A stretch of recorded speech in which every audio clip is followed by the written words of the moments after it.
이번에는 어, 설득의 메시지는 어떠했을 때 이렇게 더 설득이 되는지 살펴보도록 하겠습니다. 설득 메시지의 전달 상황인데요. 메시지는 논리적인 진술문, 메시지가 반복이 될 때 설득이 더 잘 됩니다. 예전에 김대중 대통령이 이렇게 대통령 연설을 할 때 원모하지 않겠습니까, 여러분? 이라고 이렇게 연설을 하는 것들을 본 적이 있었는데요. 이렇게 하는 질문 형태는 듣는 청자가 아, 그렇지라고 하면서 고개를 끄덕이면서 이렇게 인지작용을 하기 때문에 설득에 더 효과적입니다. 고개를 끄덕이면서 그 메시지에 대해 동의하고 받아들이면서 어, 그렇구나 이렇게 하면 사람들이 더 설득된다는 것이죠. 메시지를 반복적으로 제시하면 태도 변화가 잘 일어납니다. 그러나 지나친 반복은 설득자의 의도가 느껴지기 때문에 태도 변화 효과적이지 않다고 하네요. 그래서 메시지 노출 횟수와 태도 변화 간의 관계는 엎어진 U자의 관계라고 볼 수 있습니다. 그러므로 한 번 가지고는 효과가 조금 부족하면 한 두 번 정도 이렇게 어, 이야기하여야지 반복적으로 제시하면 정점을 지나서 그 뒤부터서는 이제 효과가 많이 사라지게 되는 것이죠. 그래서 부모님들께서는 아이들을 양육을 할 때 잔소리는 한두 번 정도만 해서 이렇게 양육을 하는 것이 도움이 될 것 같습니다.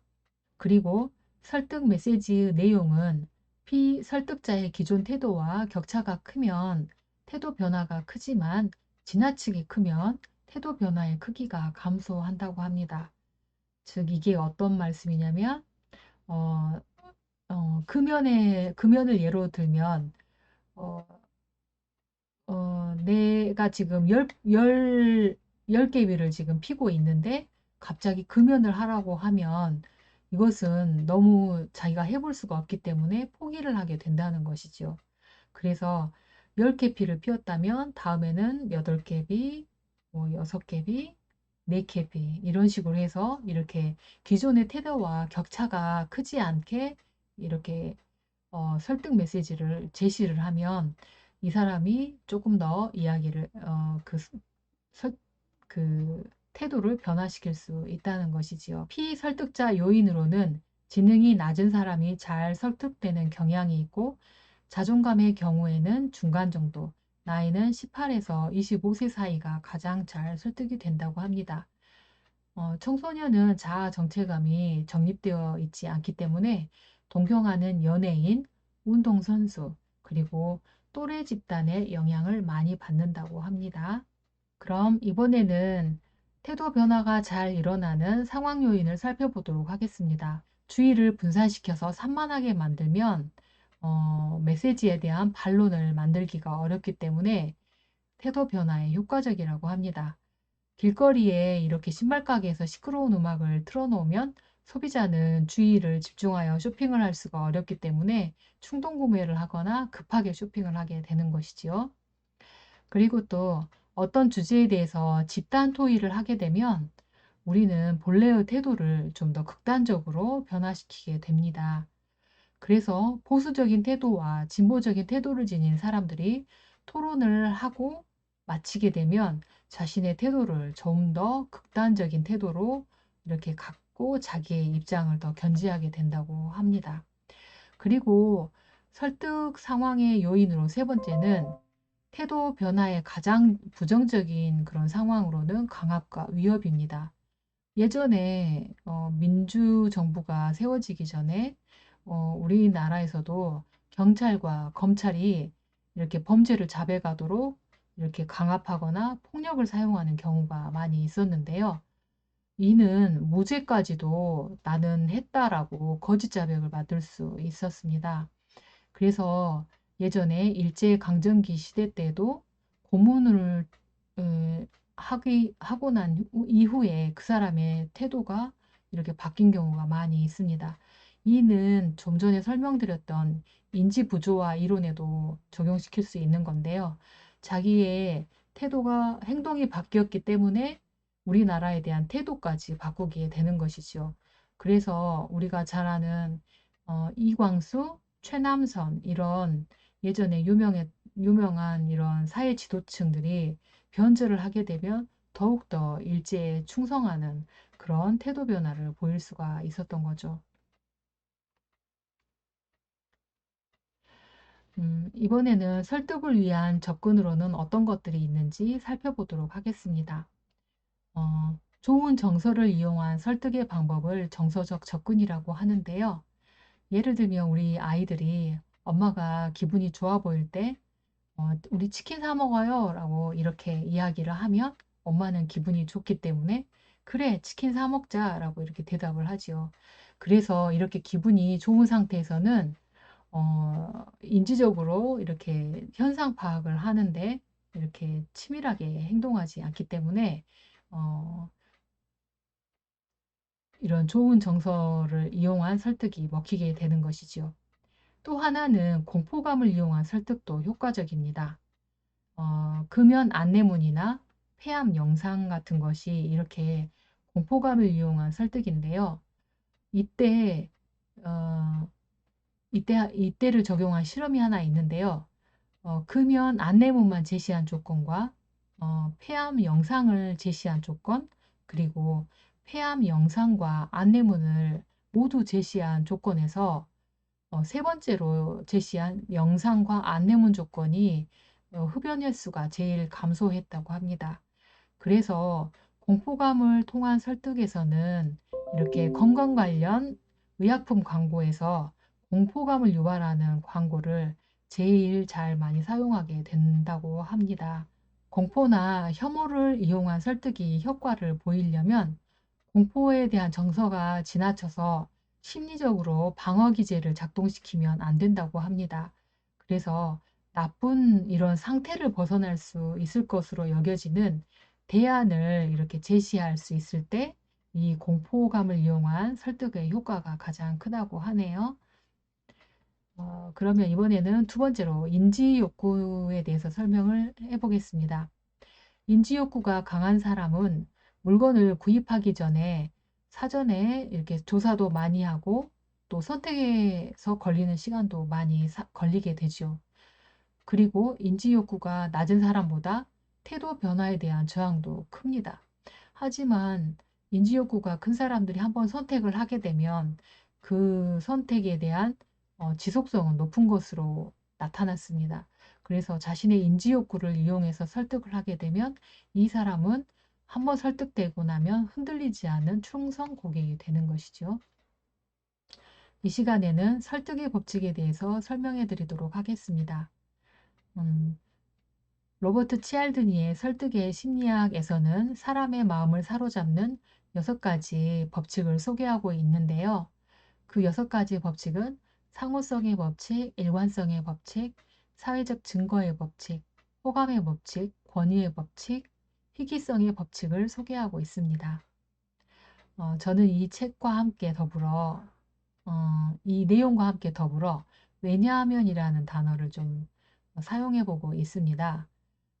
이 책에서 설득에 가장 사용하기 쉬운 팁으로 제시한 내용인데요. 다른 사람에게 부탁을 할 때 내가 왜 그 부탁을 하는지 왜냐하면이라는 단어를 써서 사용을 하면 대부분의 사람들이 그 부탁을 들어준다고 하네요. 사람들은 자신의 행동이 이유 있는 것이 되기를 원하기 때문에 그 이유를 듣게 되면 그 부탁을 들어줄 확률이 94%로 높아지게 된다고 합니다. 여러분들도 이 수업을 듣고 난 뒤에 뭔가 부탁을 할 때는 왜냐하면이라는 단어를 사용해 보시길 바랍니다. 그러면 6가지 법칙에 대해서 설명을 해보겠습니다. 첫 번째 상호성의 법칙은 주고받는 이런 심리에 기초하고 있습니다. 우리가 어떤 물건을 구매하러 마트를 가게 되면 샘플을 받게 되거나 또는 시식을 하게 되지요. 이렇게 뭔가를 받게 되면 우리는 그때부터는 이제 빚지는 상황이 되기 때문에 마음이 불편해집니다. 그래서 어느 때는 꼭 필요하지도 않는데도 불구하고 그 물건을 사게 되는 경우도 생기지요. 두 번째는 일관성의 법칙인데요. 심리적으로 일치성을 이렇게 갖고자 이렇게 하는 그 마음을 이용하는 것이 일관성의 법칙입니다. 그래서 나이 먹을수록 나는 내 생각과 태도가 행동이 일치해야 된다. 이런 압력을 더 갖게 되는 경향이 있습니다. 그래서 내가 옳다고 생각하는 것에 대해서 더 일관적이 되려고 하는 그런 마음들, 그리고 내가 이미 이렇게 선택을 했으면 이 선택한 상품이 최고다 라고 이렇게 믿고 싶어지는 그런 일관성의 법칙이 이 법칙을 갖게 되는 것이지요. 그리고 세 번째로는 사회적 증거의 법칙입니다. 이것은 다수 영향력에 의존하고 있는 법칙인데요. 우리는 가장 많이 물건이 팔렸다라고 하면 이거는 사회적 증거로 사람들한테 인정받은 것이구나 라고 하면서 우리는 그 물건에 대해서 더 관심을 갖게 되는 것이죠.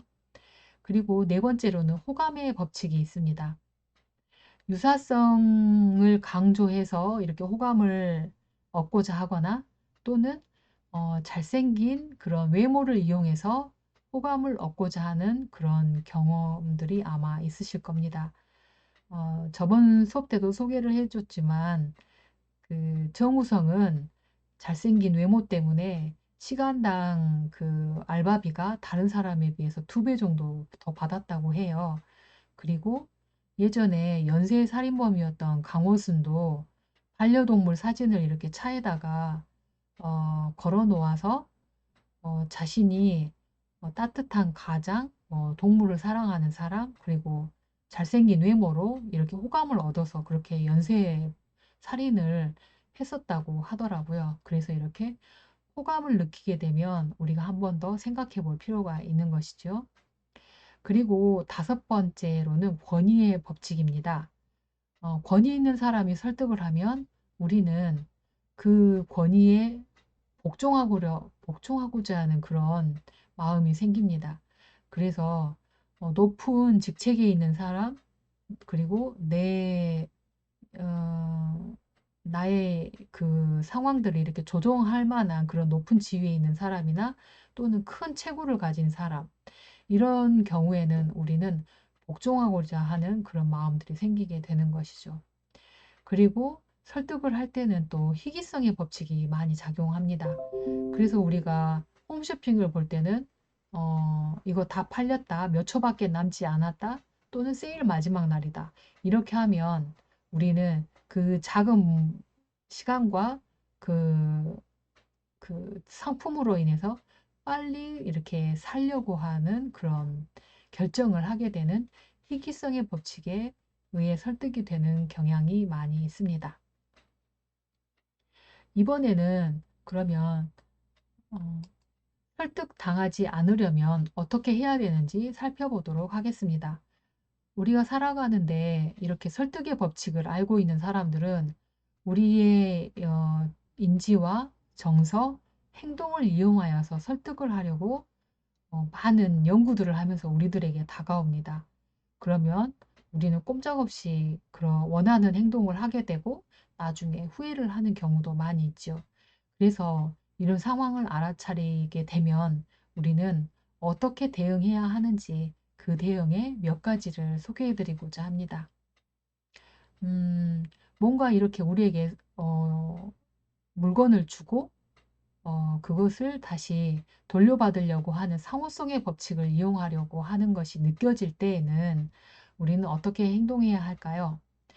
이때는 이 사람이 계획된 행동인지 아니면 순수한 동기를 가지고 행동하는 것인지 먼저 알아차리는 게 중요할 것 같습니다.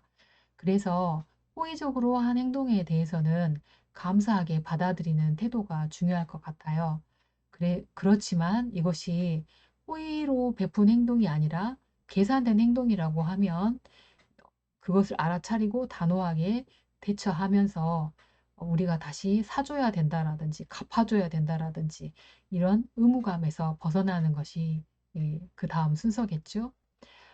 요즘 제가 며칠 전에 들은 이야기 중에 요즘 청소년들이 도와주려고 했었던 것에 대해서 아니요, 괜찮아요 라고 이렇게 사양하는 청소년을 보았다고 하는데요.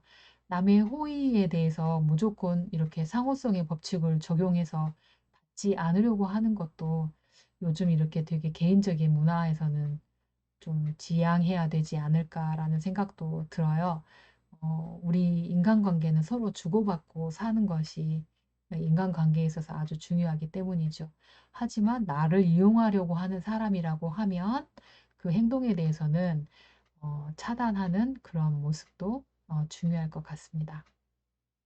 그리고 두 번째로는 일관성의 법칙에 대해서 어떻게 대응하는지 말씀드려 보겠습니다. 음, 대부분이 일관성의 법칙을 적용하려고 하면 많은 사람들은 내게 뭔가 싫다라는 이런 거부감이 들게 됩니다. 판매원들이 이렇게 한 발 들이밀기 전략에 의해서 내가 어쩔 수 없이 물건을 사야 되나? 이런 생각이 들 때는 뭔가 마음속에 꺼림직함이 들게 되거든요. 그러면 이때는 이 사람들이 나를 이용하려는 것이구나라는 이런 사인으로 알아내야 됩니다. 그래서 여기서 그만둬야 되겠다라고 이렇게 용기를 갖는 것이 중요하지요.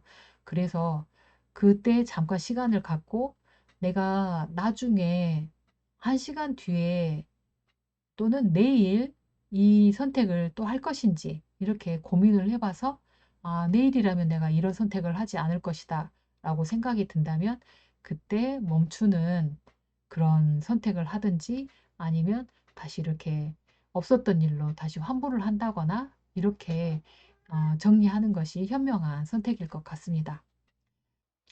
사회적 증거 법칙에 대항하는 그런 방법에 대해서 소개해 보고자 합니다. 좀 전에도 말씀드렸다시피 의학 정보 방송이 나간 뒤에 이렇게 채널을 돌리면 관련 제품을 파는 이렇게 홈쇼핑이 방송이 되는데요. 이것들이 다 사회적 증거를 이용한 그런 상술이 되겠습니다. 그렇기 때문에 정말 내가 필요한 그런 의약품이라면 이제 그 물건들을 사겠지만 이 물건이 정말 내게 꼭 필요한지 한 번 더 생각해 보는 그런 시간을 갖는 것이 중요하겠죠. 그리고 또 어찌 보면 봄철이나 여름철 이렇게 시즌이 바뀌게 되면 올해 유행은 무엇입니다 라고 하면서 이렇게 패션에 대해서 이렇게 안내를 해주게 되는데요. 이런 유행을 안내하거나 또는 화장품 이렇게 올해 유행은 어떻습니다 라고 하는 것들이 다들 사회적 증거를 이용하는 그런 방식인 거죠. 그래서 그것에 대해서 알아차리는 그런 인지 능력 이게 첫 번째로 제일 중요할 것 같습니다. 그래서 이렇게 알아차리고 난 뒤에는 내가 거기에 순종하지 않겠다. 이렇게 그대로 믿지는 않겠다. 이런 태도를 갖는 것이 중요할 것 같습니다. 호감의 법칙은 이렇게 무의식적으로 접근하기 때문에 대응하는 것이 참 어렵습니다. 어, 어떤 정치인이 이렇게 되게 호감 있게 이렇게 다가서거나 또는 자동차를 파는 사람이 되게 이렇게 친근하게 다가오게 되면 우리는 그 호감 있는 대상에 대해서 좋은 감정을 이렇게 느끼게 되지요. 그럴 때는 내가 원하는 그런 바와 호감 있게 다가서고자 하는 대상과 분리시켜 생각하는 것이 아주 중요할 것 같습니다. 그래서, 이렇게 자동차를 만약에 사러 가려고 했는데 아주 판매사원이 호감 있게 이렇게 다가오더라도 내가 꼭 필요한 물건이 아닌 그런 자동차라면 이것은 분리시켜서 생각하고 또 이렇게 뭘 권하더라도 내가 꼭 필요한 것만 사는 그런 결정이 아주 중요할 것 같습니다. 이번에는 권위의 법칙을 이용하는 경우에 대응하는 방법에 대해서 말씀드리도록 하겠습니다. 우리는 권위의 영향력에 대해서 이렇게 새롭게 알아차리는 것이 중요할 것 같습니다. 어, 내가 필요한 그런 내용이 아니라면 권위에 의하여 접근한다 하더라도 이 정보를 한 번 더 내가 정말 필요로 하는 정보인지 판단하는 것과 그리고 이 정보를 제공하는 사람이 정말로 전문가인가 이렇게 생각해 보아야 할 것입니다. 제가 아는 분이 이렇게 건강식품을 팔아서 이제 그곳에 가가지고 이렇게 이렇게 좀 자리를 좀 채워달라고 해서 가본 적이 있는데요. 뭐 한의사도 오시고 어떤 교수도 오시고 그러면서 이렇게 강의를 하더라고요. 그런 모습을 보면서 저 사람이 정말 이 분야의 전문가인가? 이런 것에 대해서 생각을 하면서 들어보니 그 이야기가 100% 맞는 것은 아니겠는데, 그러니까는 한 가지 단서는 전문적인 이야기일 수 있겠지만, 나머지까지 전문적인 이야기 뒤에 달려 나오는 다른 이야기는 본인의 전문 분야는 아니더라고요. 그래서, 음, 그때 알아차리는 게 너무 중요하겠다라는 생각이 들었었어요. 그래서 저 이야기하고, 어, 이야기의 내용과 저 전문가는 분리시켜서 이렇게 생각하는 그런 알아차림이 제일 중요할 것 같습니다. 그리고 마지막으로 희귀성의 법칙에 대응하는 방법에 대해서 말씀드리겠습니다. 이제 몇 초 남지 않았습니다. 이제 몇 개 남았습니다. 이렇게 이야기를 하면 우리는 급한 마음이 들어서 이렇게 논리적으로 그런지 안 그런지 따져보기가 참 어렵습니다. 흥분 상태가 되기 때문이죠. 그래서 그때는 숨을 한 3번 정도 이렇게 쉬면서 이성적으로 생각해 볼 수 있는 힘을 갖는 것이 중요합니다. 그래서 그 물건이 정말 꼭 필요한 물건일까? 이틀 뒤에도 나는 그 물건을 사지 않았던 것을 후회하게 될 것인지, 그 희귀한 대상에 대해서 얻는 것을 잘 따져보는 그런 어, 시간을 가져보는 것이 중요할 것 같습니다. 이상으로 설득과 태도에 대해서 이야기를 모두 마치도록 하겠습니다.